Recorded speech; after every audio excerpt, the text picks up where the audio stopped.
quite a bit more lately. I don't really have an explanation as to why, but let me send a link to a friend of mine. We'll get going here in just a moment. Let's go here.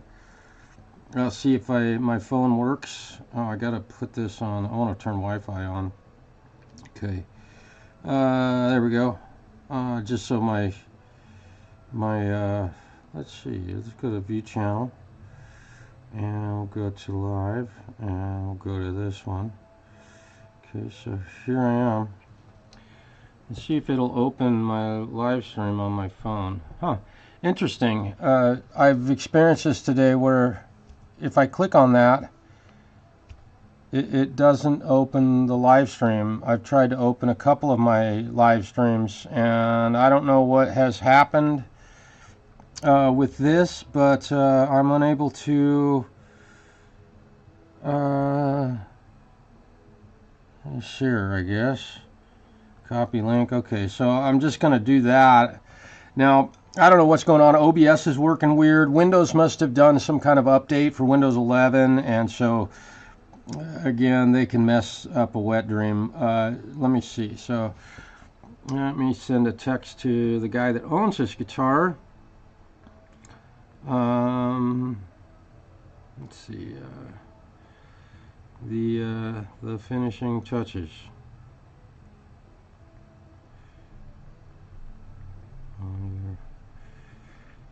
On your Les Paul. Okay, I'm trying to be as brief as I can. Let's paste this. There we go. Okay, there we go. So I've sent the link to the owner of this guitar so he can enjoy watching me do this work. I'm just going to get into it and get this thing done. I've gotten strings on it, did a setup on it. I think I need to check. No. I did the intonation adjustment on this. So this thing is all ready to go. Aside from today, we're going to put a pick guard on it. And I was hoping to find somebody that would sell me a match set of pickup covers or pickup rings, the rhythm and treble indicator, and the pick guard, but I couldn't find that all in one bit. For some reason they won't sell that all in one kit. If you know where I can find one, let me know. Falcro, what's happening? But the reason for that is that this plastic is not an exact perfect match for this these sets of. So if you order something a year after something else was made, the colors are almost never going to match. So, but I don't think it's going to be noticeable on this guitar. We'll put it on there and see how it looks. So I've got a 500K tone pot here. And we're just going to swap out the tone pot real quick. This shouldn't take more than a couple of minutes. And look at that. They even send a lock washer with it. That's cool. Falcro, I hope you're doing well, dude. The Tone Master Pro update. Holy smokes, man. Woo-wee. That thing just became... the Tone Master Pro just became top of the food chain, right? So I taped the tone pot up so I knew which one I needed to swap out, and I saved the lock washer, so now I've got a couple of those. So we'll get the tape off of here, and it's an audio taper at 500K ohms. So we've got the exact same pot manufactured by a different company. That's the only difference. So first thing we got to do is unsolder this thing and get it out of here. James Square, I gotta do the ground on my bullet Strat today. He's psyched up. Excellent, dude. I'm happy to do that for you. I'm gonna do a little bit of soldering on this one. Canadian musician, cheers, brother. Good to see you again. We need to do a live stream and play some music together again. We're really getting on that bandwagon again to get some live music going in YouTube world. Particularly because of all of the fake guitar playing going on in YouTube world, and theft, unfortunately, which is something that it's really annoying that the guy got away with all that. But nonetheless, here we are fixing a guitar today. So that's out of there. All right, and I am at the shop by myself again today. I don't know how long I might be here by myself. So if I get pulled away, it shouldn't be for too long. I've got to help clients who come in. So I'm gonna go ahead and remove and hopefully my camera guy's not following me again. He drinks a lot. I always say that, but he does. He's a tough cookie. So we're gonna what I'm gonna do here, watch what I do here. This is gonna be an interesting little move. Actually, I'm just gonna hold on to it like this. Watch this. Now if you're soldering for a soldering trick, you heat it up, right, get it wet and tap it on your bench, and now the solder's not there anymore. And you can do the same thing with this stuff that's on the back of a volume pot. If you just tap it on your bench a little bit, you can get stuff to pop loose pretty easy, right? So now I know that this is almost free. It makes its process a little bit easier. Here we go. Come on. Oh, I'm pretty sure that that's loose. Let me see if I can get that off of there. Trying to get these caps to break loose. Yeah, look at that. It just came loose. All right. So we're going to put this back on here. And before I do that, I'm going to take my razor blade and I'm going to scuff up this the surface of this so that I can get the solder to stick. I hope everybody's having a really wonderful Thursday. Oh, excellent. Half full of musicians that would join us. Dude, we should do that. Let's schedule a time. Yeah, I used to have my buddy Guitar Tech all the time. Oh, yeah. Came out better than off the shelf. Yeah.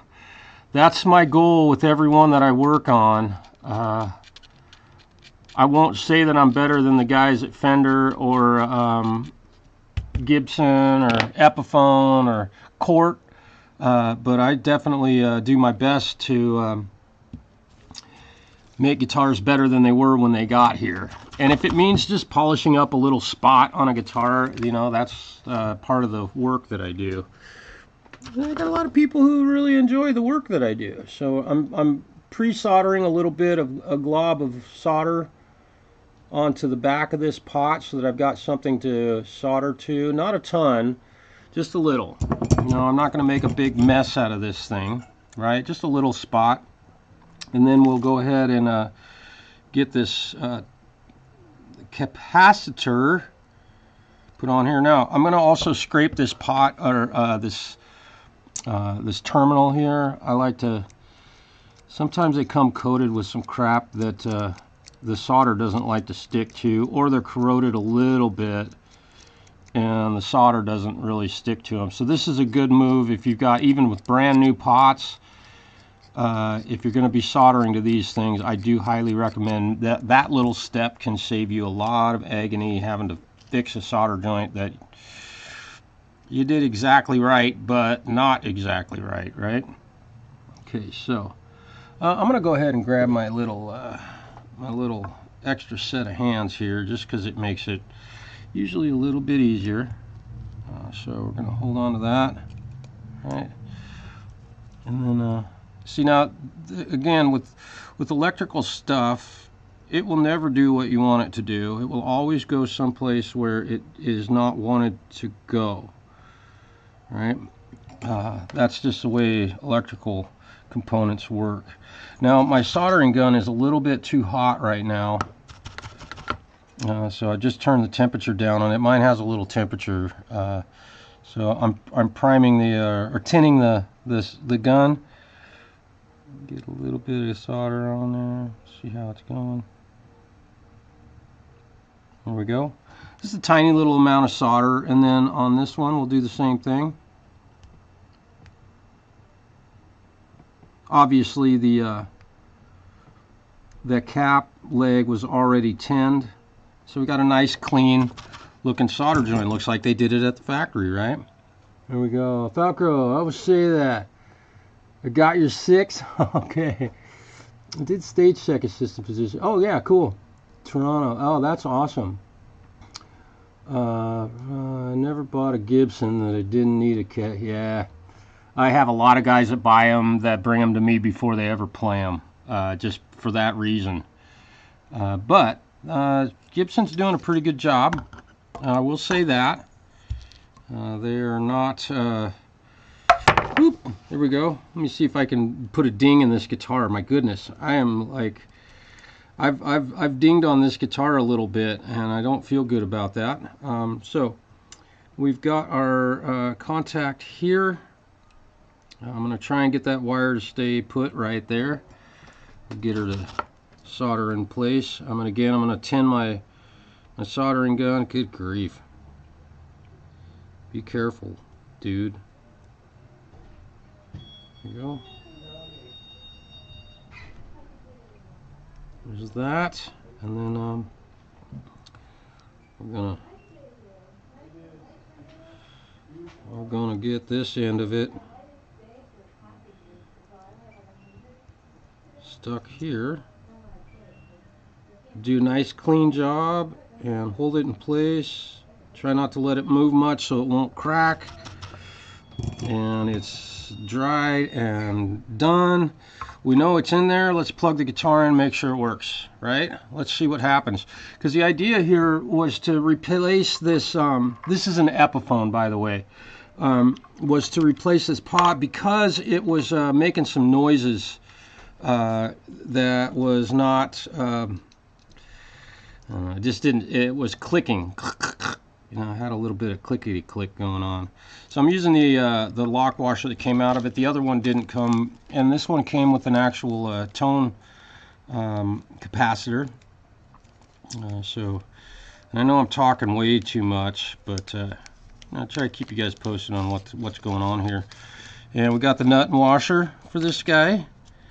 So I'm going to go ahead and just kind of fasten this in place. We'll put the nut and washer on here, and then after I do this, then we will set the height to make sure the height is excellent. And we might have to put a nut on the back side of this one to get it to match the other tone pot, so that the knobs all stick out of the guitar the right height. Oh, of course. Alright, so our hole drilled through the top of this guitar is too small, so we got to drill a hole through a perfectly good guitar, which is one of my favorite things to do. But we got to increase the size of the hole because it's not the right size. That's a 3. Let's get my... Now, if you work on guitars, or you plan on working on guitars, having a box like this is pretty vital. I've got up to a 1/2 inch drill bit here. What is the shaft on this one? Does it say? Of course, it's not going to tell me. Okay.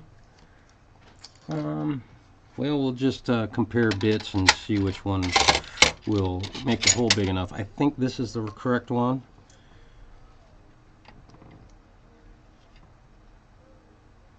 I'm just having to eyeball this because I don't want to go too big because I want it to fit nice and snug in there, but I don't want to go too small and necessarily have to drill it twice. This looks like the correct bit to my eye. So what we will do is we'll put that, I've got to get the wires all out of the way because I don't want to drill through here and hit good wiring in here. I hope everybody again is having a really great Thursday. I know I am because I just got an update to my live guitar rig, and holy smokes, you guys, they did it right. They absolutely did it right. Fender ToneMaster Pro, you guys got my compliments. I absolutely love it, and I haven't had much time to mess with it yet, but that time is coming. So here we are drilling a new hole. I'm going to cinch this up a little bit, and we'll see. Right, okay. It's just a tiny little bit of material that came out of there. Put the tape on there to try and help prevent any cracking in the finish. Now, I don't know if this hole is big enough. I can take a couple of steps if I have to. I'm hoping that it is. It should fit pretty tight through here if it does. There we go. And nope. We got to go to the next size up, which I thought that was the case, but heck, I don't walk on water. Sometimes sneaking up on it's the best policy, because if you go too big to start with, you can't put the material back, right? Okay, so grab another piece of tape, put it over the hole, and we'll just take a little bit more out of here and this pot will fit. Yeehaw! There we go. Hopefully I didn't grab a hold of any wires in there. I did push them all out of the way, and look at that. Didn't even chip the paint. I like it. Okay, that sounds good. I need to stop being lazy and set up my LPS. Hey man, hopefully I'm inspiring you. Okay. Let me get my drill out of the way. Lock washer. And we'll put this back in the hole. Now, are you going to go through there? Yes, it did. Look at that. It went through. Where's my nut? There they are. We'll put the nut and the washer on here. Now, probably should wait to do this, but I'm only doing this so I can turn the knob really easy. And it looks like it's sticking through the top exactly the distance, the depth. I know you can't see what I'm doing because my camera guy, he drinks too much. So we'll cinch this up. All right, we've got the lock washer all locked in, and let's plug her in and see if she works. The old LP, gotta love that. Look at that thing, man. That's gorgeous. Pretty red color. I love it. All right, let's see what happens here. I know that the knob for this is in the guitar case. So what we were having, the problem we were having with this before was the tone pot was clicking as I turned the pot. So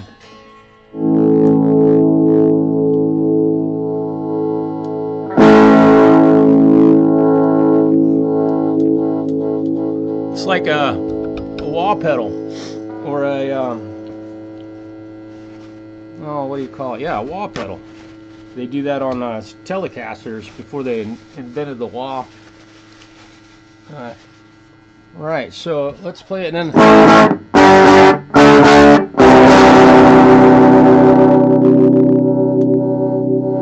Nice and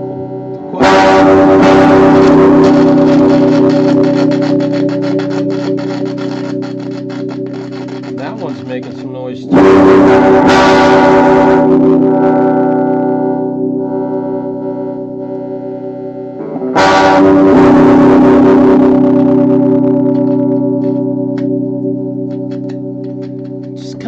And goes. It's interesting how this thing. Sparky971, hello, man.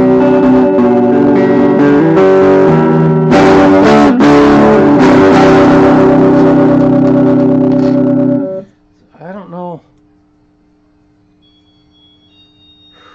I heard a little clicking on that one. I think I'm again. I only had to replace one of these 500K tone pots, and I was out of pots, so I ordered 4 new ones just for this reason. And thanks everybody for stopping in today. Be sure to hit the thumbs up. It helps the algorithm and puts my videos in front of more people, and hopefully more people will learn to fix their own guitars if they can't bring them to a guy like me. Now this pot I know was bad, so it goes in the round file down here. Let me see if I'm missing anything. Hey, Sparky, I didn't get back to your video last night. I was up late and working on my my new Tone Master Pro update, which is killer. I'm going to say that all day long. But So I need to get in there and read that. So I'm not quite sure.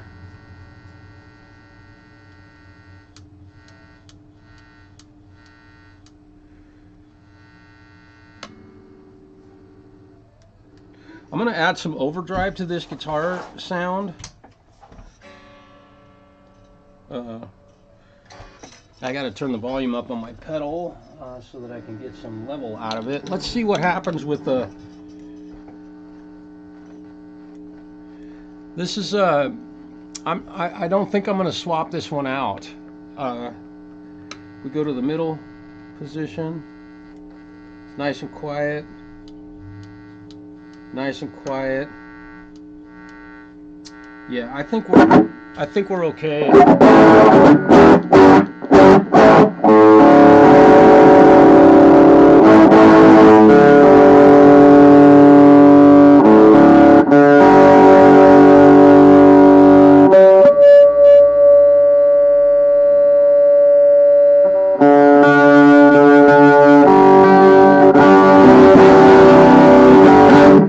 That's probably blowing your eardrums out, and I'm sorry I don't have my recording studio set up here on my bench. Not going to do that just because it takes up way too much space and I got to work on guitars here. So we're going to have to use this, we're going to have to get used to this old phone microphone. I've still showed up today. Gosh, all right. Excellent. I can't wait to hear you play it. So I think we're done soldering, if you're from Canada. Let me see, where is my knob for this? Give me a moment.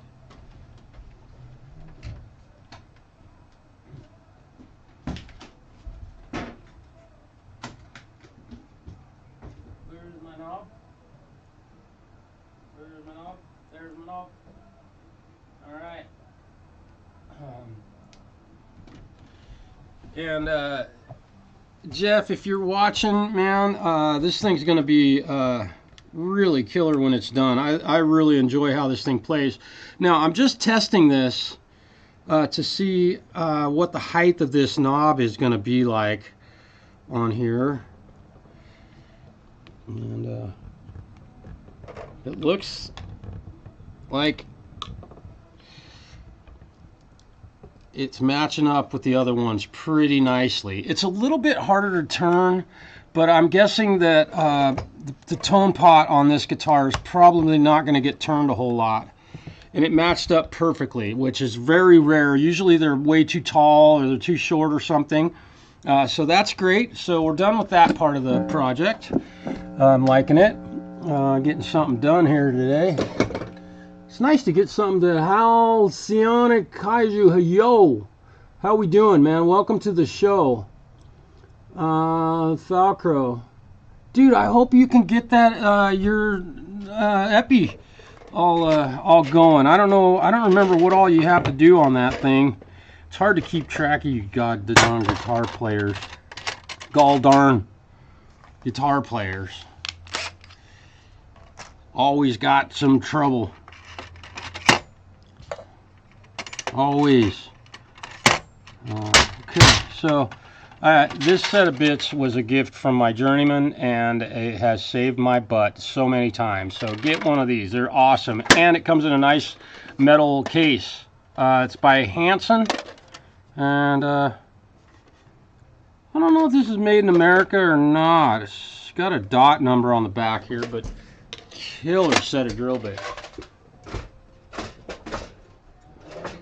So there's that. So now let's put the pickguard on this and do just a little final checkup on this. So I ordered 2 pickguards, right? Because if one gets broken, I have one that I can put on it. And without a doubt, another Les Paul will show up that somebody wants to add a pickguard to. Now, pickguards on Les Pauls are kind of a subject of great debate, because a lot of guys love them and a lot of guys hate them, and I've never cared because I don't touch mine on my Les Pauls, so I just left them on there. I could take mine off and my guitar would look different at that point, but I don't feel like that's a necessary move.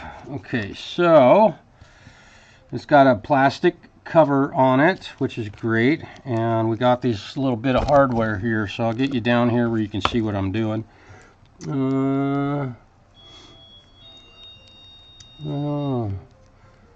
Hey Preston, what's up, brother? I'm trying to pay attention as best I can to the chat and say hi to everybody. If I've missed you, feel free to say hello again. I always try and walk on water, but man, my ankles always get wet. Okay, so we go there, and then there. And we put this on just kind of snug, but not real snug. I've done this a couple times. Come on. Looks like I got two left hands right now. My journeyman's laughing at me. He's over there going, you know how many of those I put on guitars? Oops, I put that on backwards. There we go. Okay, all right. And this thing, they left the actual screws in it, which is really super cool. So I'm going to end up with a couple of extra screws. I like that. Never throw anything away. Remember I said that. Okay, so this is a fairly short screw. I'm not sure that that is the one that would have held this on. Usually they put a longer screw on that. And I think on this end, what I'm going to do to, I'm going to add a little bit of a special touch to this. I'm going to pull the plastic off of here. I don't like removing other guys' condoms, but in this case, I'm cool with it because that just looks terrible. And it has dual condoms, so this thing is very childproof.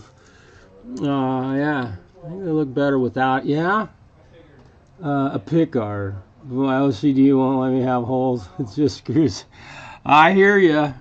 Okay, so that piece of that condom came off of this really pretty easily. So now I've got this that I can move, and this screw is meant to hold this end in. Now, also, I've got to put a piece of felt under this thing, and I'll show you what I do for that.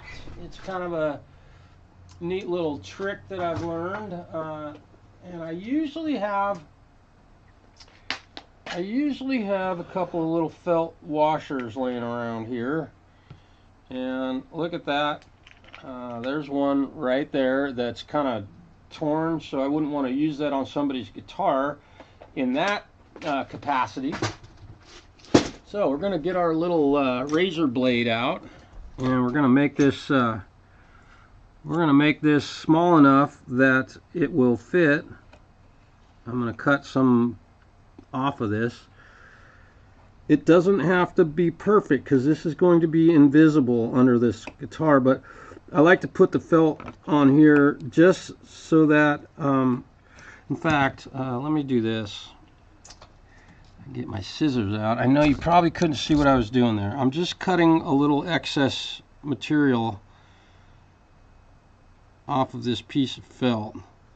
And yes, I am like your mom. If you use my scissors to cut anything but fabric, I will beat your ass. Alright?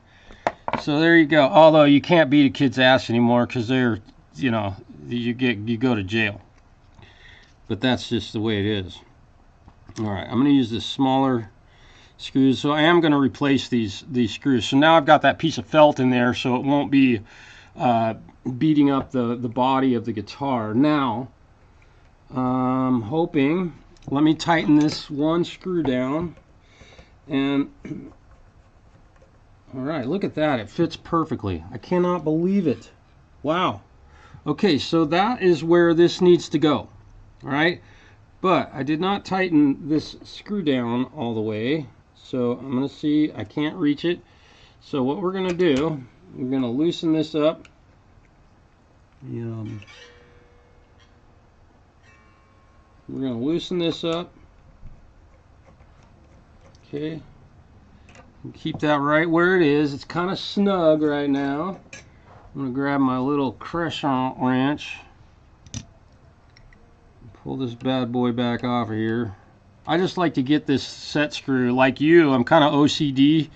I want to get this little set screw set nice and tight. So there we go. Nice and snug, right? Let me get that off of there. And here's our felt washer. Hopefully you can see me do that again. My camera guy, he's hard to he's definitely he's a piece of work. Interesting. So there's a little crack up here underneath this set screw. I think because somebody put a different screw in the guitar that was a little bit too big for it, and it cracked the finish. But we're not worried about that because it's hidden by that crack is hidden by the pick guard. So not only have we put a pick guard on this, which brought the guitar back to its original glory, probably, but we've also covered up a crack in the pane. Now this screw is it's awful long, but this is the one that's appropriate for fastening this to the body. And it's very tight, so I'm going to grab a bigger screwdriver because I don't want to strip this screw, because this is something that people can see, right? I'm going to grab this guitar, manhandle it.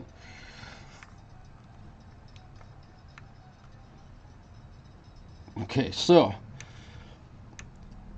I'm going to pull this screw back out of here. You can see what I'm doing here, I think. My camera guy can't keep up because, you know, you guys have heard about him. He's got problems.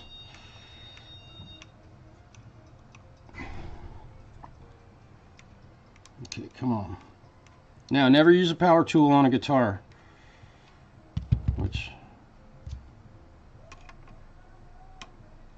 Never use a power tool on a guitar. Okay, so what I'm going to do, I think that this screw is a little bit longer than the original one that came on the guitar. So let's drill that hole a little bit deeper. And I can use this old junky set that it's real easy to get at. We're going to drill it with this, and I'm just going to go a little bit deeper with the hole. So this in here. Alright, so we got plenty of drill bits sticking out there. And my favorite thing to do is drill guitars. Yep. Okay. There we go. I know, never drill through the metal part too, right? Yeah, don't ever do that. You'll scratch it up. Okay. So don't do what I just did. But now the screw should go in and bottom out at the right. Boy, that thing is wobbling around like that. Look at that. So the screw hole is actually drilled at a little bit of an angle that I don't like, but this will work. It's kind of going in a little bit like, I don't know what I would call it, uphill right now. But hopefully you can see what I'm doing here. Now I should be able to get this screw bottomed out and tight, and the pick guard will stay put and it'll look nice and pretty. Yeah, the angle of this, I really don't like what they've done here. I wonder,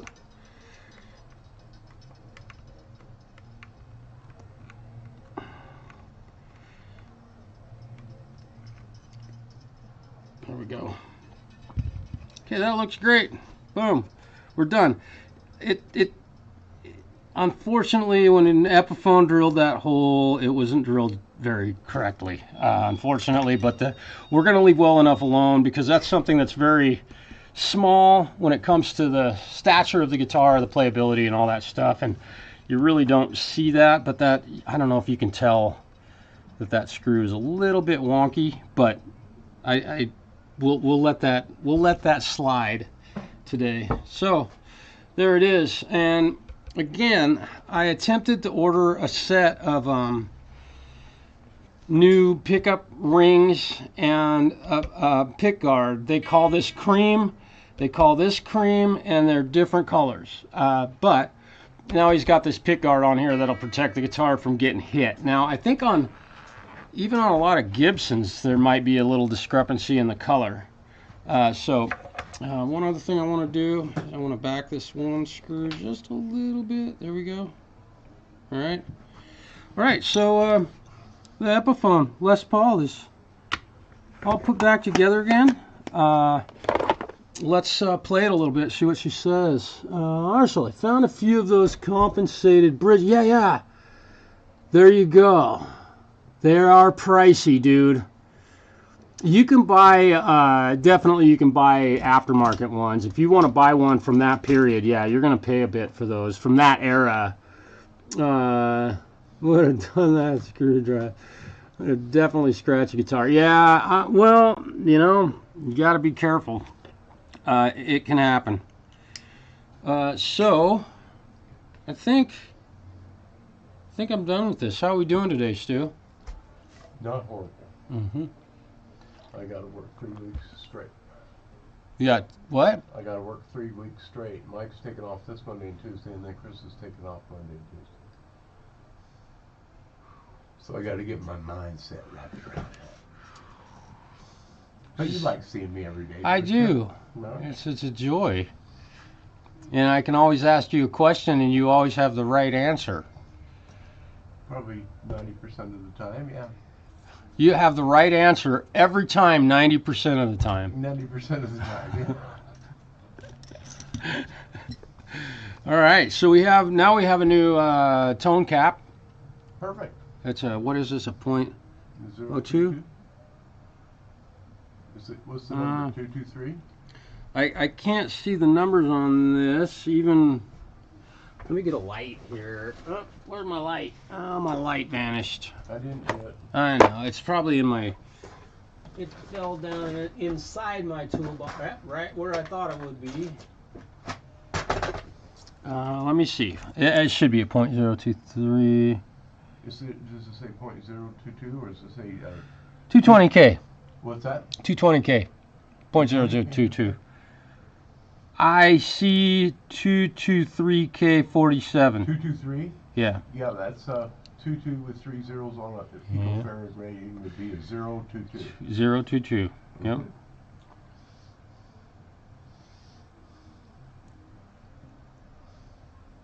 0223? No. 022. Yeah, 03. The 3 means zeros. Yeah, it's a placement. Reading caps and resistors is always fun. Yeah. Oh, dude, thank you very much. I appreciate that. Yeah. We got a lot of guys around here that just are really happy that Stu and I can work on their instruments, and they know it's going to get home safely, and they know that if there's a problem, they can come bring it back, and we take care of it. And there's almost never a problem. That's kind of pretty. Yeah. That's a common problem, yeah. Some of them have colors to match. Some look like Cheetos. They're so orange. Yeah. And some are like almost a white, kind of a chalky.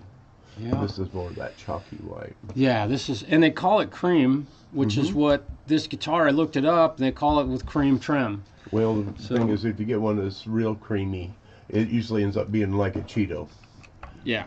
So actually, I'd rather have that, and it doesn't look quite so blatant. Yeah. I did get a little crazy with tightening these screws it's easy on those because they're not contoured bezels. They're bezels that are bent by the screws, and that's common on the Epiphones. Yeah. All right. What do you think? Think I should play it? Yeah, absolutely. Crank it up. You know what I can do? I don't know if y'all are familiar with a deluxe reverb amplifier. Maybe you've heard of one.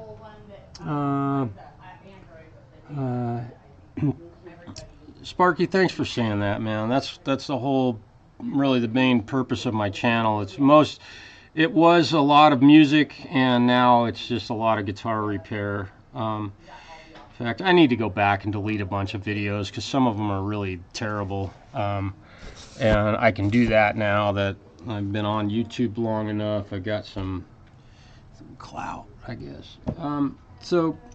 Do I want to plug this into a deluxe reverb amp? Probably not. I did intonate this the other day. So I think she's all pretty much ready to go. Let's do the final step here. We've got the pick guard, got the tone pot, everything's good. So I got to play it a little bit today, just because I can. I get paid to play guitar once in a while. Kind of neat. And y'all, if you have a kind thought or some kind words, if you could keep my boss in your thoughts. He's not feeling well right now.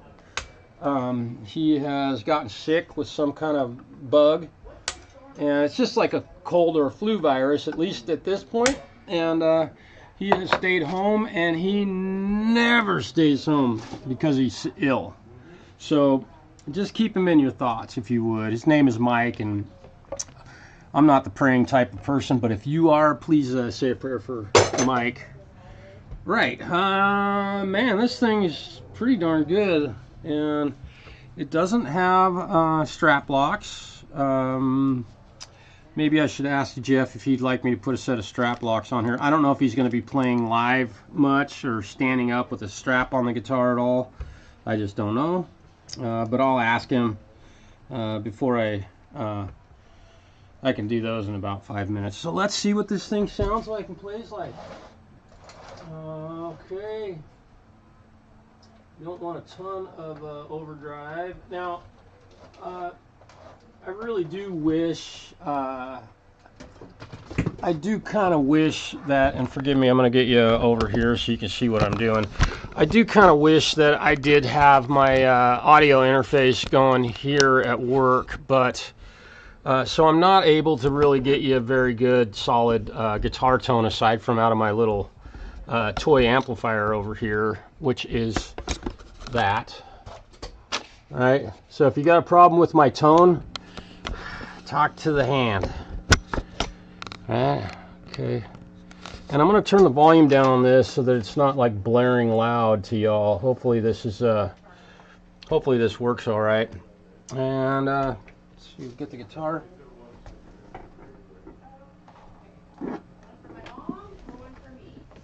There we go. Look at that. Got nice and quiet. Okay. Before we get there, let's. I'm going to pull the snark. Remind me to pull the snark off the headstock.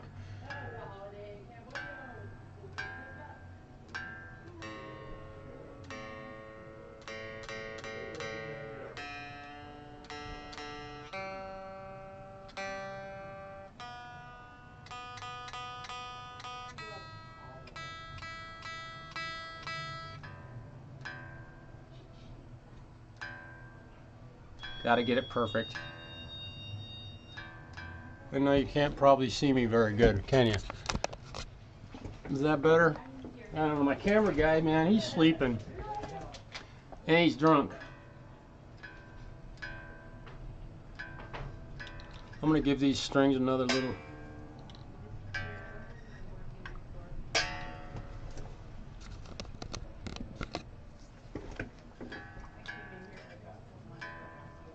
I don't think I gave these a good enough stretch yesterday. And forgive me, I'm going to look at the chat here in just a moment. I don't know if anybody's asked any questions. If you do, please feel free to ask. It has been Les Paul Central here the last few days. Come on. There we go. That might be better.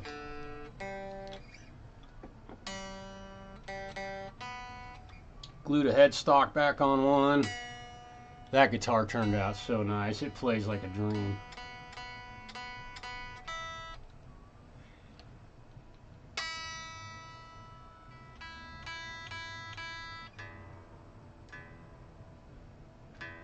I know it's taken me forever to tune a guitar, right? How exciting is that? Beautiful thing about snarks is that nobody has to listen to you tune your guitar. But if you're playing a live show, they look stupid. Please take them off your guitar if you're playing live.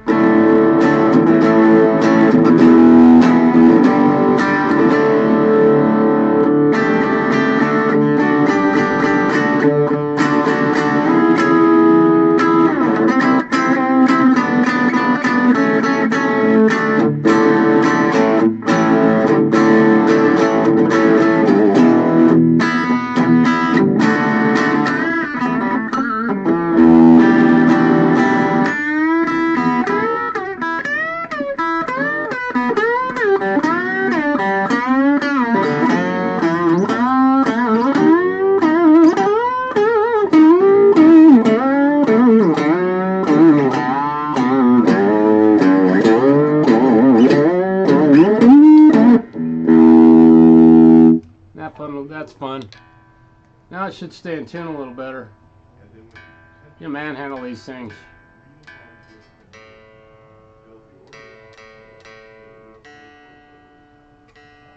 I hate tuning up a guitar. Not hate. I don't like tuning up a guitar. I don't hate anything. Hate's a small ugly word used by small ugly people.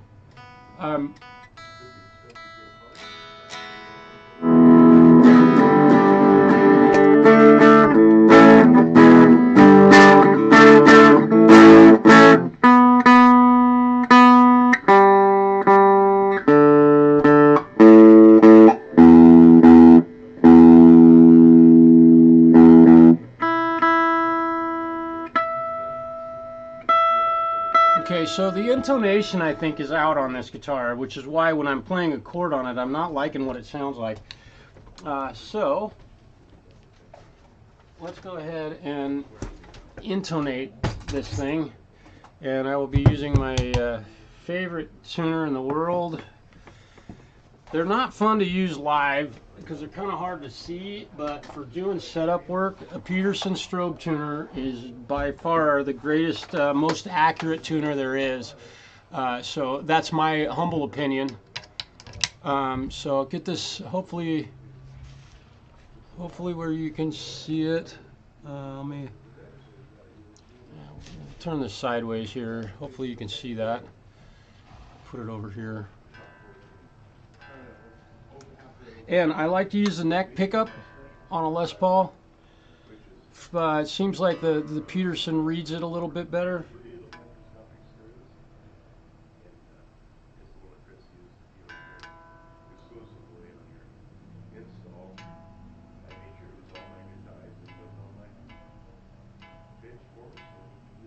So I'm saying that's a little bit sharp.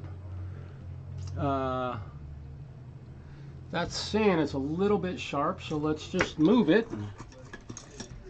It seems like I did a intonation on this the other day, but maybe I'm thinking of the other one. Sometimes you have to move these saddles on a Les Paul quite a ways to get the intonation to change. Hopefully you can see this clearly. I don't know how well the light's doing. Now I've just moved it a little bit too far. So this thing, I love the fact that just moving it that little bit I moved the intonation like it did. That's great.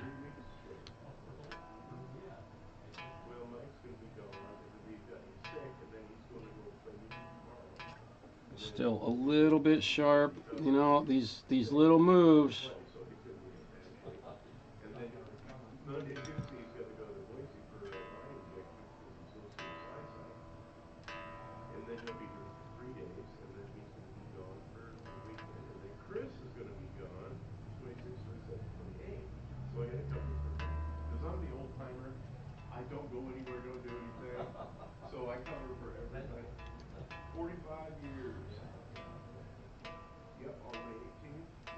Boy, this is interesting. It seems like the intonation has just completely changed on this one because now I'm further back than I was to begin with. So I'm not quite sure. That's interesting. It changed while I was adjusting it. So this could be one of those that you move at a 10,000th of a millimeter, and it. See, I'm already way back further than I was. We're gonna call that good. I'd rather not be sharp, so I'm gonna keep going back with it.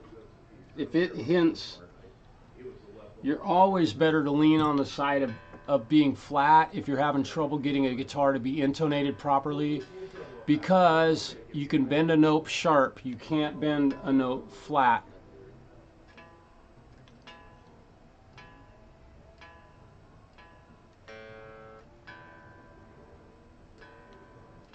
Now I'm being a real picky son of a gun right now. Still showing sharp. This is really weird, that what's going on here. Intonating this low E string, because I'm way farther away from the nut than I started out with when it was reading sharp. No, it was reading flat, I think, but this is interesting. And it continually is reading sharp. I've had to move this. This is really, really strange. But I'm going to keep going with it. It's just tiny little moves right now.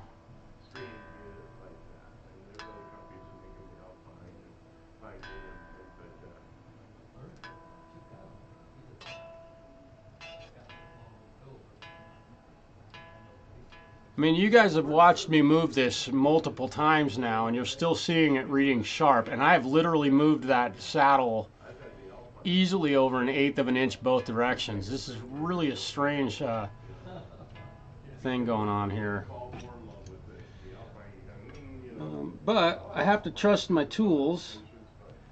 We're about out of room to move it backwards. I'm about out of room to move it to flatten the intonation here. And okay. I don't like it showing sharp, but the amount that this is showing sharp is inaudible, literally a pitch. Someone with perfect pitch might be able to hear that, but they also might not be able to hear that.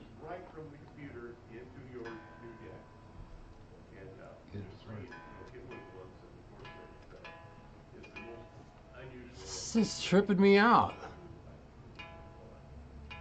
Look at that. It seems like it's changing. I don't know. The battery on this is in good shape, but see, I have a 9-volt sitting here. I usually have a 9-volt sitting right here, but I may have used it up on an acoustic guitar. I'm going to change the battery in this because I'm really not trusting this right now.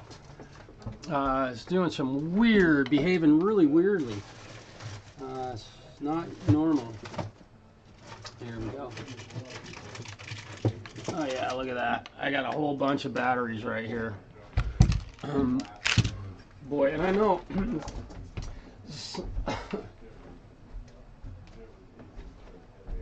watching somebody do this work, the videos can get kind of long and drawn out.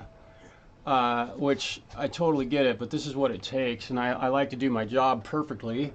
Let's see, didn't you have a black or brown LB? Hang on, I can't see that. My eyes failing me. You have a black or brown LB on the shop though too. I have another one that's a wine colored one that's up in my apartment right now. No, it's yeah, G up to A flat. No, you know, when you intonate a guitar, it should intonate. This one's just acting, it's not behaving right. So I'm going to pull the battery. Let's just see if I'm correct in guessing that the battery's not doing its job right now. I'm going to measure the voltage that's in this battery. So Let's just see if I'm correct. Maybe the battery's really low. We want volts. We want DC volts. This should show like 9.4 or something, and if it's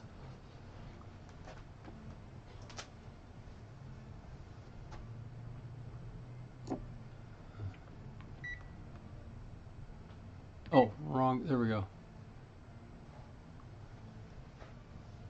Enter.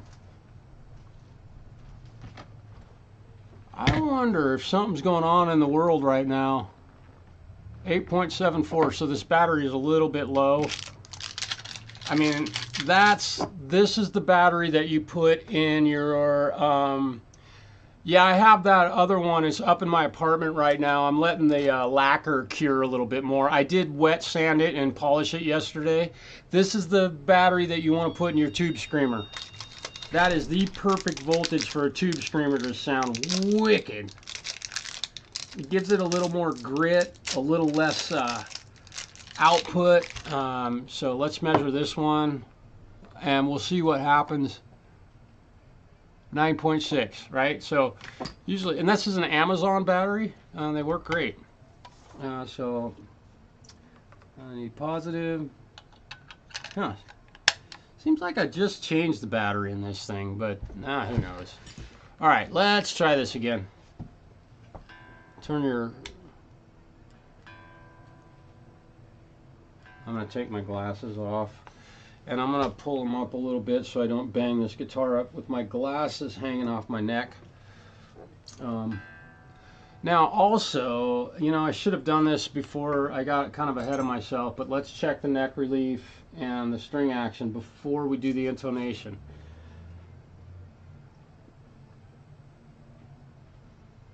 Okay, so the neck relief has not moved overnight, so I'm really liking that. We're talking, it's probably around 8 thousandths of the neck relief. And then let's measure the string action real quick, see if it's where I want it. 4.5 64ths, which is a little bit low, but I like that. And then, yeah, 3 64ths. Everything's holding perfectly. So we got to get this intonation right.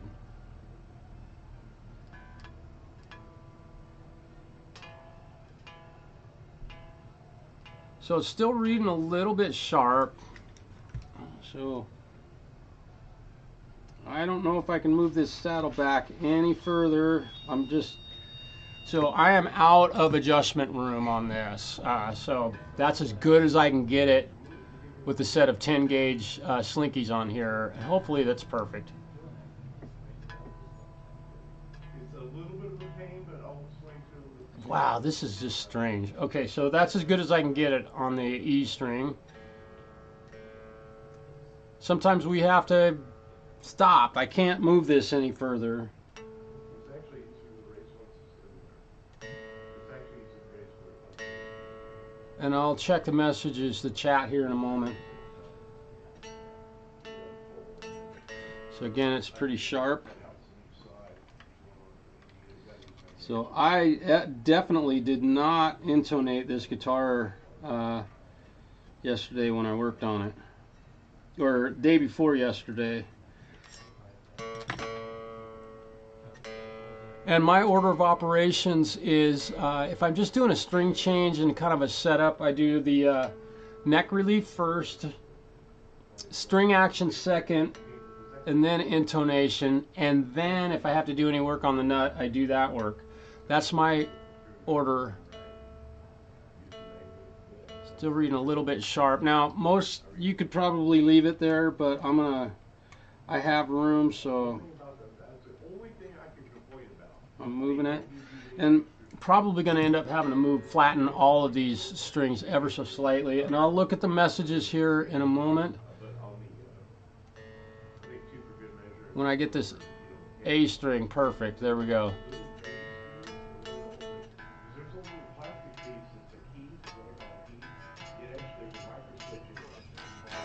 Okay, let me check here. Let's see. Yeah, the red one.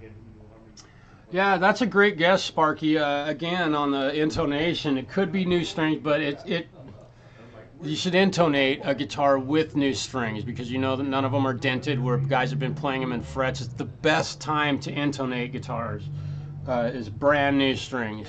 Doing it with an old set of strings, you're almost wasting your time. Not you are wasting your time. Because any of the bends in the strings, when you put a new string on the instrument, now you're not having to push it down as far, and it's an inaccurate. Your intonation is definitely inaccurate at that point.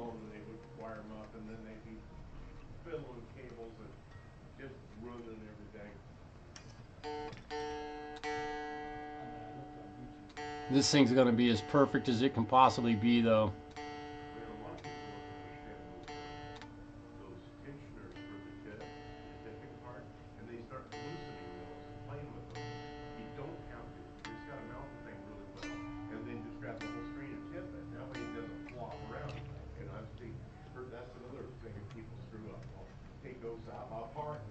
Now I know some guys can do this a little faster than me maybe, but I don't think that they, if you do it much faster than this, your accuracy isn't gonna be real great. I like my intonation. I keep saying that word.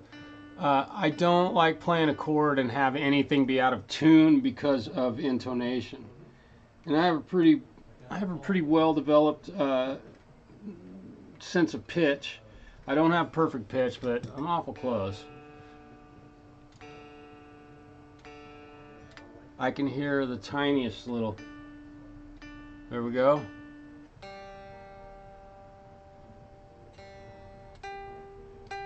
So overall, this guitar is sharp. So I'm just going to make a preemptive strike on these other saddles. I'm just going to move them backwards a little bit, because overall I believe I'm going to have to move them anyway. I'll probably pay dearly for this because having to remove them, but I'll have to move them back again.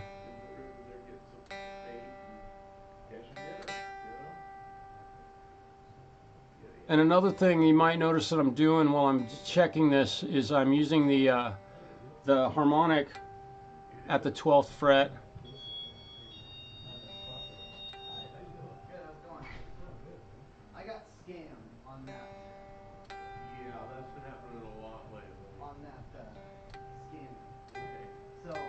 Still very sharp.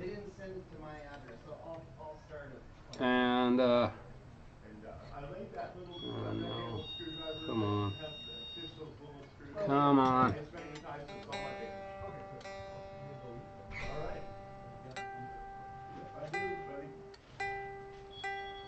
So this saddle, I'm going to have to flip it over in order to get this string into pitch. You see how much sharper that is? Let's check the B. I'm going to have to reverse that saddle. I don't have enough room, but I can reverse the saddle and get it to be in tune. This is the fun things that we have to do, you know, that to do things right. So I'm going to end up, I am going to go ahead and try and move this. Yep, that's as back, that's as far as it can move. So I'm going to have to reverse that one saddle.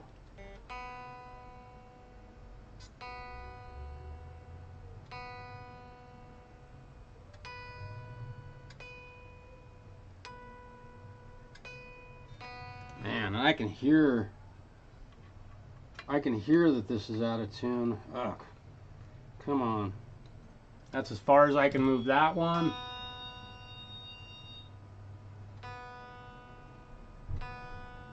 And this is not a matter of putting the, yeah, I'm gonna have to reverse that one also.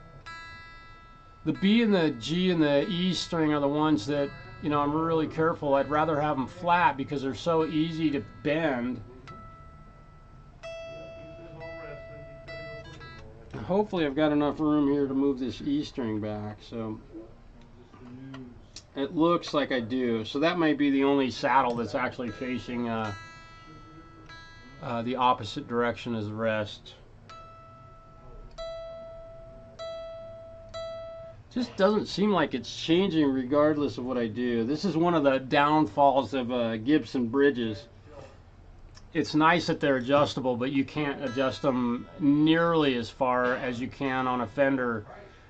So my guess is that if I was to put 9-gauge strings on this guitar, there is no way I could get it intonated. Okay. So we're sharp. Coffee's good, isn't it? Dang, it's gonna. No, it's interesting because you gotta having to reverse the saddle means. Look at how far out that is. I just don't get it. Look at how far out that is. Hey, Hello. how you doing? Wow, very good. I haven't seen you for a minute. Yeah, it's been a bit. Yeah, how you doing? Okay, getting better. I had a lot of problems with my eyes. I was going blind. Well, you look good to me. Well, I had the one surgery on the one eye, and then Monday I get the surgery on the other eye. Oh, Yeah, so what was going on? cataracts. Cataracts, yeah. Oh, that's. And I had some other problems with it. Being diabetic, it's always a mess, Yeah, well, believe me, you got to take care of that stuff. My dad had cataract surgery, and he's a new man. In fact, I don't even think he has to wear glasses anymore, and his vision was worse than mine. Yeah, right now it looks like well, they did the worst eye first course, and I'm already, he said, you're probably just only going to need glasses for reading, Yeah. They still won't have very good far vision, or close vision, but yeah, I do pretty good now without wearing glasses. Yeah, you can see more clearly without. Oh yeah. It's a big In fact, difference. Glasses I was wearing, when I went in, and they're useless now. I can't use them at all. They make it worse, right? Yeah, he says you're gonna have to get all new set of glasses. Yeah. Well, that's cool. I mean, obviously it made some changes. That's great. I was gonna say, I said my dad he only has one eye. Mm. And I'll tell you the story about how he got his eye shot out, literally. Ooh. Right? 5 years old, and he's living in Bandon, Oregon, mind you, in the middle of, at that point, nowhere, 1947, right? He's out in the backyard building forts with his buddies, because kids played outside back then. And they're shooting BB guns, right? Yeah. And so they had this fort built, and my dad was on one side of the yard, his buddy was on the other side of the yard, right? And my dad stuck his head up out of the tree fort and yelled at his buddy, "Hey man, your fort's it's falling over." And his buddy he says, "You stick your head out of that fort one more time, I'm gonna shoot you." Guess what happened? My dad stuck his head out and said, "What?" Bop! Shot him right in the right eye, and he lost his eye. He's had a glass eye ever since. Goodness. It's a tragic but funny story, and you should hear my dad tell it, but that's how it happened. Crazy. So I might have some business here. I got to clear it through my boss. Okay. With the Symphony, we have a couple of stand-up basses that could use some. Well, one I think maybe just needs new strings, but the other ones, well, and I was playing last night, and the action's a little high, so they might have to, have the, the frets cut down a little bit, or not the fret, high up at the nut. Yeah, up at the nut. It's up here. Okay. Yeah. Well, and the bridge also can help with that too. And there's a measurement that I have. Right. And that one, it's been a little while. I think yours might have, yours or one of the other ones. But that is definitely stuff I can do. I mean, I've done it for you before, and I've worked on a bunch of upright basses in the past, so I love those things. Yeah, but the problem with Howdy, Marshall. Hey, Jim. these basses, they're not mine, I got you. So I have to make sure that the Symphony is willing to put out the expense. Is this involving the university, EOU, or? They actually belong to the Grande Symphony Orchestra. Okay. They're not. They're not EOUs. They're not EOUs. Okay. No, that would be a whole other layer of whatever. Sure. And then eventually, I'm not going to do it now because a couple more weeks I have our final symphony concert. Okay. But yeah, I'm probably going to need to get new strings. Maybe have the tuning pegs, or well, the machine heads looked at. They're starting to slip on me. Oh, the gears are? Yeah. I Okay. know they just need to be Sometimes lubricated, or they might just have to be tightened up, or sometimes that's what it is, and sometimes they need to have a little bit of tightening done on the set screws that hold them. right. It depends on what design they are. There's a few different, obviously there's a few different types of them out there, but Yeah, and of course with these older bases, like this thing is like over 100 years old. It's like I couldn't tell you if those are the original machine heads. I don't know. I think that 1910 they had different types of machine heads than what they put on there now. So they might have been put on, 30, 40 years ago, whatever, yeah, or 20 years ago. I don't know. yeah. Well, Although I've had the bass 20 years now. yeah, like I said, I've worked on a lot of upright basses, and they're all pretty much they're all pretty much the same. Right. I I can live with it, but it's still kind of a pain, but it's not yeah. enough to like where I have to rush it right in. I mean, they're just slipping a little bit. Sure. And there's a little bit of give in them, which is Sure. that'd be more concerning to me than the Symphony's basses, because obviously this one's the one I play all the time. Yeah, yeah, I hear you. So I'll probably. And you have a really well-trained ear, so if you're hearing stuff that's bad, and if it feels bad, let's get that fixed for you, man. It's a little harder to tune than it used to be, because you get in and tune and it slips. Yeah, we can't have that. No. Not for the Symphony, man. People, that is very important. Yeah, and then the other thing that's most aggravating is, not every time, but like this time in one of the tunes we played, I'd have to do a drop D on the low E. Oh, yeah? And usually you just drop it down and then you tune it right back up. But now it's a little harder to do that. To get it back with a loose, tuning peg. Yeah, and definitely. And the E and A, that one side, the E and A are the worst. E and A. Yeah, the two lower strings. Yeah. Yeah.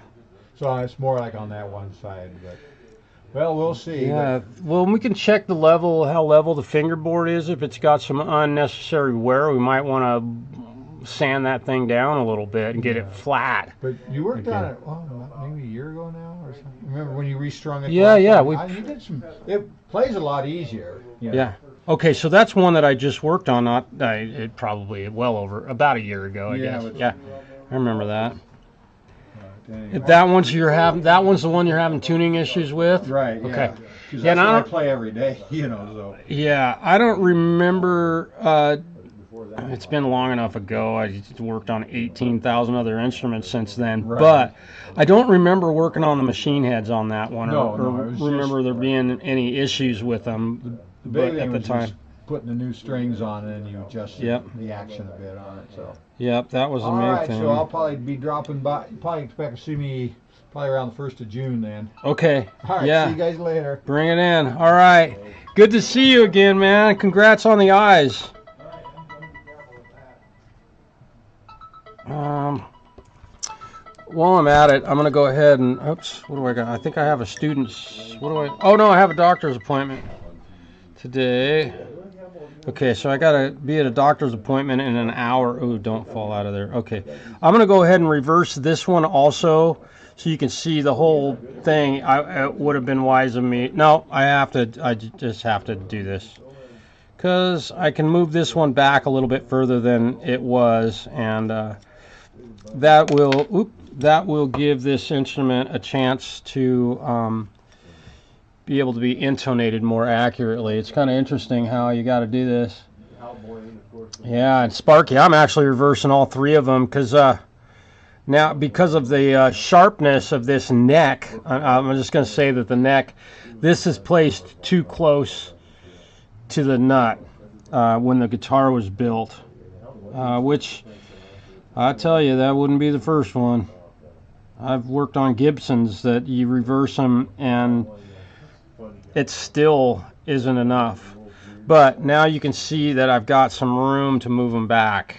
So these little springs are sometimes kind of, come on, get back in there. Springs can be a little tricky to get back.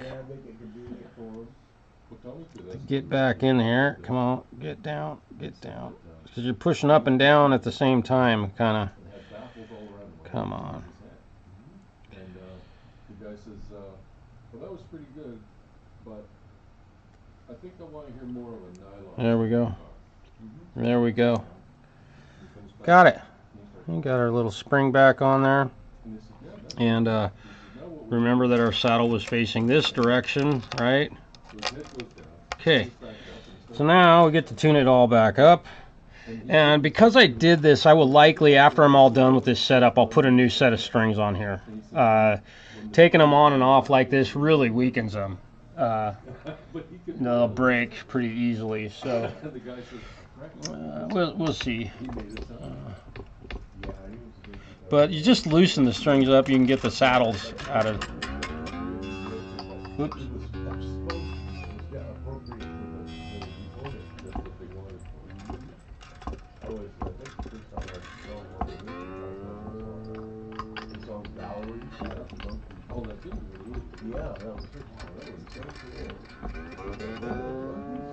The gentleman I was just talking to, he is our local, he plays for our local symphony, and he plays upright bass. And he also plays in a few rock bands, one called Red Shoes, I think. I don't know if he's still doing that, but really great bass player and a wonderful teacher. Let me see if I can, have you ever owned a Firebird? Man, I wish. I'm going to fix my camera here a little bit. I'm making a small adjustment to it because it looks like it's a little dim. Pro Stream, there we go. Image adjustments. Yeah, I want to bring the exposure up. That should have made myself a little bit brighter. It looked like it was a little bit dark. Okay, so we're back down here. I know this is really not terribly exciting. These streams get long.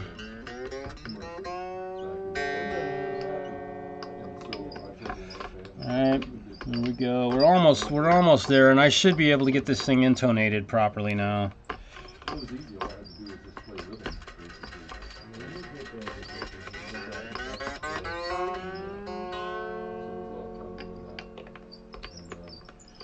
And I got one of the world's greatest banjo players here at the shop right now. I'm really lucky to have him around. He brought in a guitar that I think he just wants me to admire. He's a really cool dude. I can't remember what he called me yesterday about that. I don't remember if he needed me to look at something on that guitar. All right, let's check our intonation again. We're gonna go.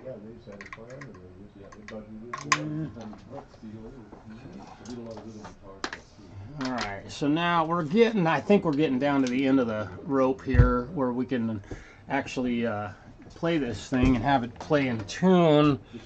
Okay, I'm trying to be real careful here not to scratch this thing up. I'm gonna get my camera guy. Again, my cameraman, he drinks a lot, so just prepare yourself for knowing that he enjoys his booze, I think. All right. Yeah, I think we got that in a good spot. I think. Hopefully you can see everything. Here we go. Those other picks, you know, whatever they call those. Right. Then they click that, no snappy, and that middle one, but something very some of that snappy sound. And snappy sound on recording stuff. Too much clicking. I will have to stretch these strings again, but I can intonate them. I should have known better because that's why I use those picks. Yeah, I use those picks. I like the nylon, Dunlop picks are good picks. I always use the 38s and 46s. Looks like you use the 60. Well, that for acoustic. I use the. So we're still reading a little sharp. I use for electric guitar. But now I can move the saddle back further, which it's already, even at this point, it's further back than it was before. So maybe I would love, by the way, I think asked about owning a Firebird. Man, I would love to have a Firebird. I think they're one of the coolest. And Johnny Winters, I got to play a gig opening for him once. And all the words you hear about him being some kind of jerk or whatever, he was now we're flat. I love it. So now we have done the right thing. We have done the right thing, made the right move, and now our guitar will be able to be intonated properly. Is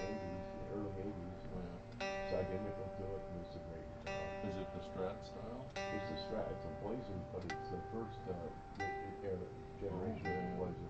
So it's got the Here we go. With no trim. Isn't that amazing? I couldn't get it intonated, now I can.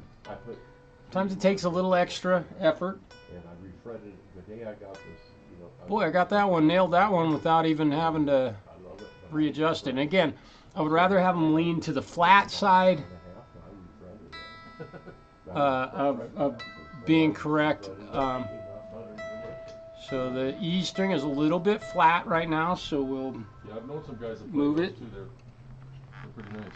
Settle a little bit.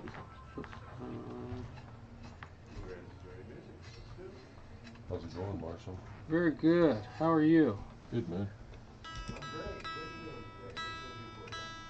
You brought your The Gretsch acoustic. the Gretsch. Oh, that's right. We were going to look at something on the fingerboard. Yeah. Okay. Stu looked at it yesterday because I came in, but you'd already left. Okay, yeah, I leave it too. Well, I got here 25 after 1, dude. Oh, yeah. What happened yesterday? I had to leave a. Yeah, that shit happens. Yeah, But, I can't remember. Yeah, I just wanted to see what's going on with the neck on there, with the Okay. fingerboard on this, and see if it's a. Stu seems to think it's not too bad of a deal, but What did Stu think? Did he give you any ideas? he said it might need a fret dressing, but it's real mild, but it's buzzing, and I hate that. And I basically, I like this guitar. It's a really good gig guitar. What kind of strings you have on it? GHS extra lights. Extra lights. Yeah. You know the gauge? Yeah, they're 12s? 11 to 50s or something like Okay. that. Excellent. All right. Something Love like hearing that, that. I think that's what they are. And you're tuned standard? Yeah. EADGB? Yep. Just a regular gig type guitar. I usually play this guitar plugged in. Okay. It's not great sounding acoustically. It's got thick finish on it, you know, and Now, it looks nice. When you say it buzzes, forgive me for interrupting, but when you say it buzzes, it's actual like fret buzz that you're Yep. hearing, and you can hear it when you're playing plugged in. I believe so, yeah, and Okay. it's the B and the E, high E string, and the other side isn't too bad.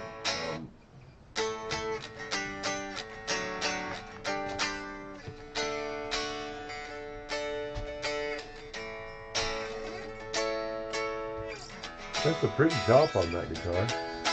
Isn't it nice? That flame maple kind of looking. Yeah, it's kind of a weird quilt, almost a bird's eye quilt. It is a quilt, yeah. Yeah, Looks it is like pretty. Western maple, yeah. It's a nice photograph.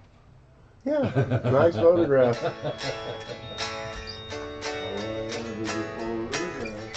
Yeah, grab that thing out of there. Let's see. This thing is about done. I'm gonna. I'm not trying to rush you or anything. I just rush either. thought, well, I wanted your advice on this and see what kind of advice you can give me on it. I forgot to take the snark off of that. I was sitting there playing that guitar with the snark on the headstock. You can shoot me now. Man, Take them off your headstock. If you're playing live, you leave a snark on your headstock, I'm leaving your show, and you're not getting a tip. And also, just so you know, I'm streaming right now in front of 18,000,007 people. oh, So just beware. so I won't say Here. like poop or anything. Right. You can cuss and swear all you want. But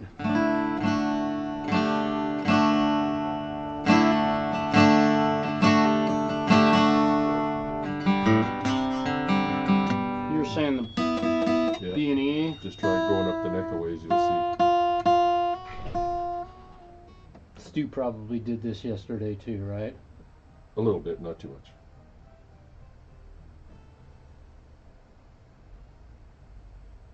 Right there.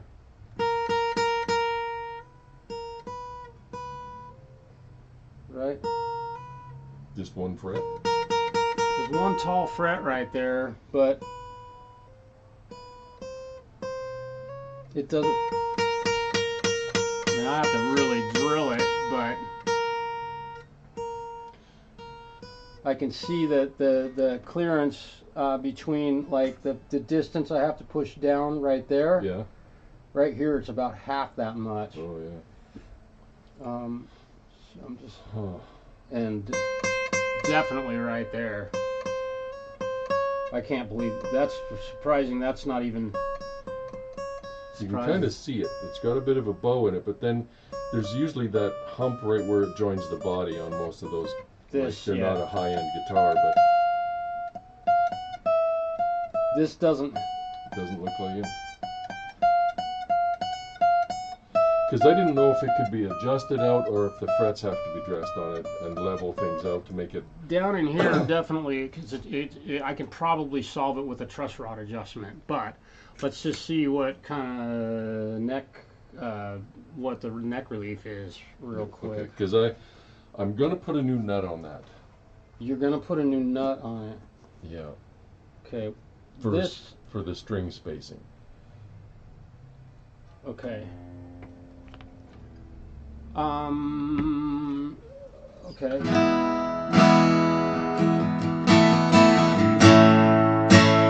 I'm hitting it kind of hard right now just to see if I You can even use my pick if you want.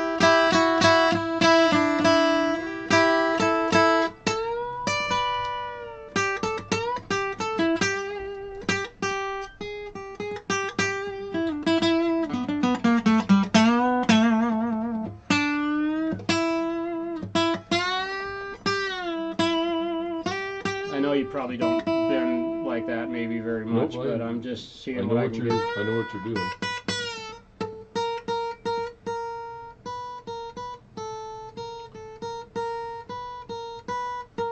So I ordered a new nut for it, a Tusk. You got a nut. Tusk one coming? And and it's the same width, but it's got better string spacing, just slightly better for my Well, big you fat want to hands. get your string spacing exactly what you want, get one of these.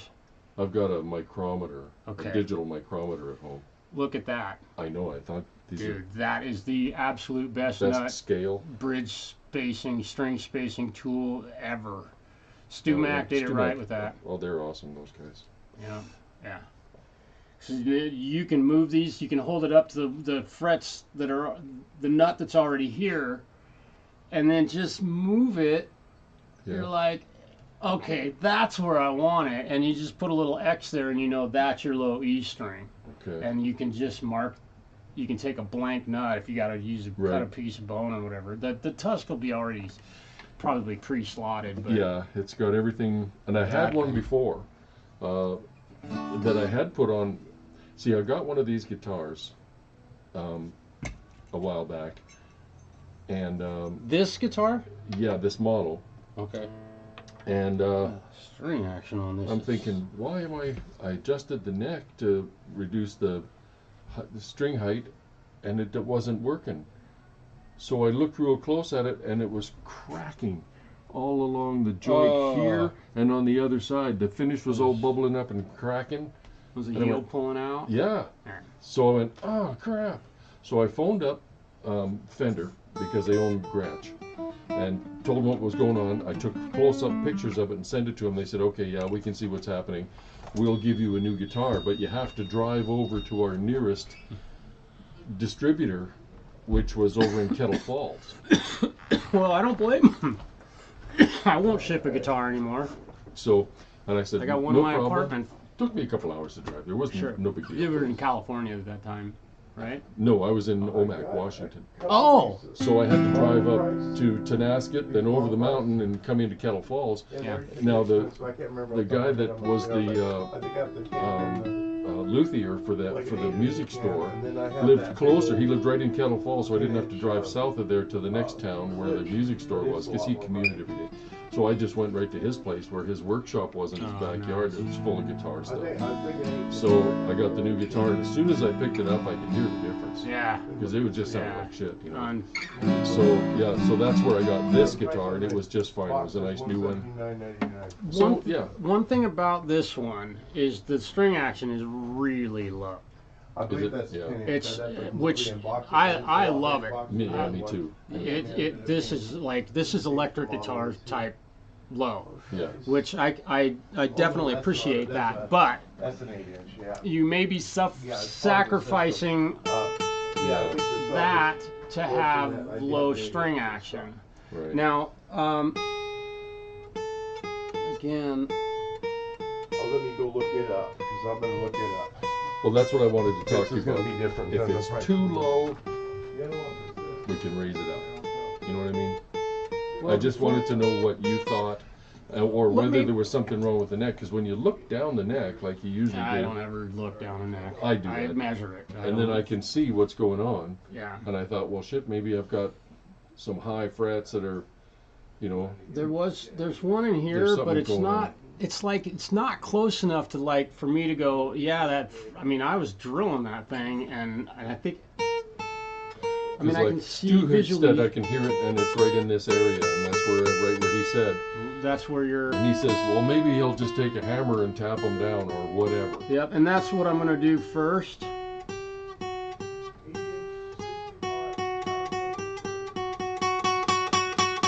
Yeah, it sounds like I mean, shit. I'm really drilling that, and it's still But it might have to come up a bit, right? the string action. Yeah. I think that we can solve this with neck relief. And the thing is, the string action's really low, Right. but the neck relief is more. So you've got a much bigger underbow in this than I would normally set. Now, to compensate for that, yes, we could flatten the fingerboard out a little bit and raise the string action. We'd have to. But what I want to do before I do that, there's this one, I think it's a 6th fret.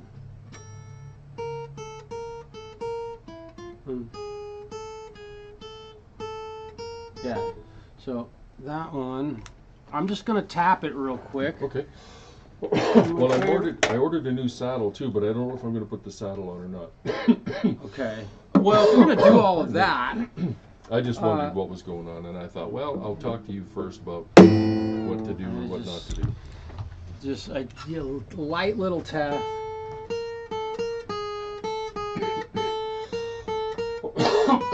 That definitely made a difference. Just Okay. that one little tap. Now, I don't play like you, obviously. I just play rhythm guitar. and Right, sing, so you know, you're- yeah, I do lots of hard chords. Okay, let me tune this thing again. Was it hammer time there? Yeah, he hammered one of them in. It was- Yeah, I just hit one. He's I real mean, good at that hammer work. yeah, He knows how to make that exactly. positive. something else that you might be doing, and again, I'm going to tread on thin ice here because you are a very well accomplished player. But with string action this low, what happens is we start getting lazy with our finger pressure. Uh-huh. You're not having to work so hard to push the notes down, and over a short amount of time, you're playing and everything's nice, and then you start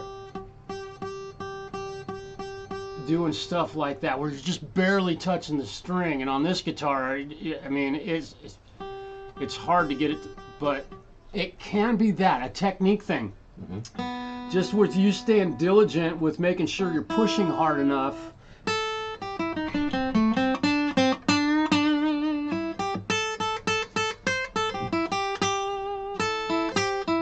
Yeah, I know I've got it set pretty low because, Yeah, I love it. yeah, I enjoy it because it's like my electric, This is But I don't know definitely. if that's a good idea or not, or if I should put heavier gauge strings on it. Heavier gauge strings would.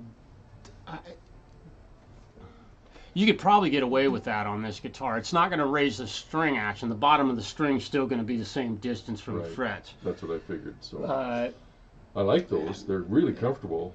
yeah. God, this thing plays like a dream. I know, I really like it. The only thing I wanted to do is space the strings a little better, because there's times when I play an F chord and I reach over with my thumb and fret the first fret, you know, or something like that. There's times when I do that. It's too far away. It's too far away. Yeah. Yeah, you definitely have, you know, I've got room on either side. 1/16 of an inch there. You could move it. Be careful, obviously. Be careful about getting too close. You'll end up. Yeah, I don't want to do that, and I've already checked for that. Yeah. And there's still quite a bit of room on the fret. So the string spacing I've settled on. Man, I checked out the whole thing. So I've done them before, but I'll see what happens. I love, dude. It's a nice stage guitar, man. I really like it, and that's one of the reasons I want to make it play as well as it can play, as good as it can be, because it sounds wonderful plugged in. It plays easy. I just have to space the strings a little better. It's a real comfortable guitar. What I'd like to do is I would like to hand this back to you. I just tapped that one fret, and I want to listen to you play it. And I want you, if you can now, point out what you're hearing, because my hearing is shot, like every dude that's played guitar. But I want you to like show me what you're hearing, if you can, because I may just have solved everything with that one little tap. Okay. Because it may just have been that one fret. All right. And let me. You want to sit down? I'll just stand up here. Just. Okay.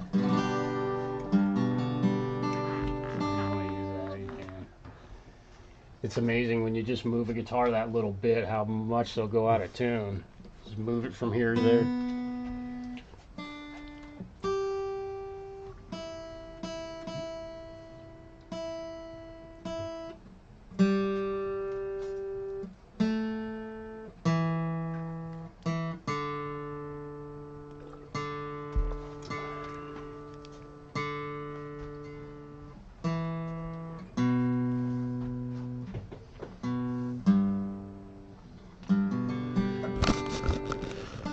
I'm going to stop this stream right now, you guys. Thanks for being here. Appreciate it. Have a great Thursday. Okay. Hurt yourself there, buddy? Slipped off.